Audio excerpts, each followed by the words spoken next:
بسم الله الرحمن الرحيم. السلام عليكم ورحمة الله وبركاته. مباراة الأهلي والترجي. أبدأ الأول بس سريعا في التقييمات. مصطفى شوبير 4/10. يعني كان نجم الشوط الأول بالنسبة لي، وإجمالا هو يعتبر نجم المباراة أو نجم الفريق النادي الأهلي. محمد هاني 0، ياسر إبراهيم 0، هادي رياض 1، بالعمري 1، كوكا 1، ديانج 1، إمام عاشور فكرني بمحمد علي بن رمضان، بيظهر أوقات ويختفي أوقات تانية كتير، 1/10 برضو. تريزيجيه 2/10. زيزو 2/10. بن شرقي 3/10. البودلة مروان عطية 1/10.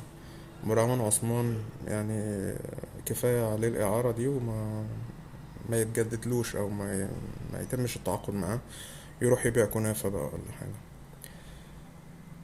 حسين الشحات 1/10. طاهر محمد طاهر أنا مش عارف هو نزل امتى أصلا، وما كانش ليه أي تأثير ولا بصمة خالص، موظف.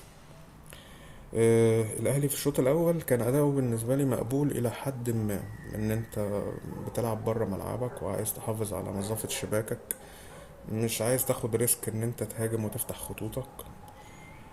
آه، بل على العكس، الترجي كمان كان بيتبع نفس الأسلوب، كان بيلعب على المرتدات، في حين ان هو اصلا هو اللي بيلعب على ارضه وفي وسط جمهور، فالمفروض هو اللي بيهاجم.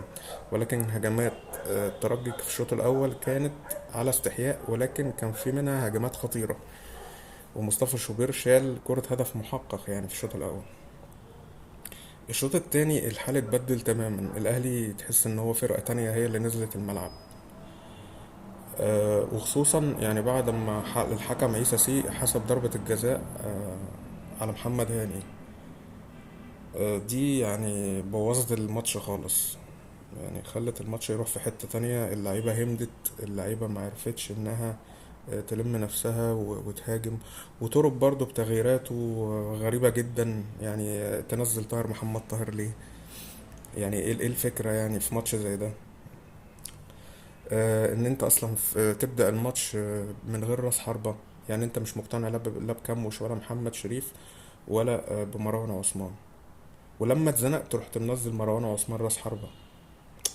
ف يعني طرب بجد يعني.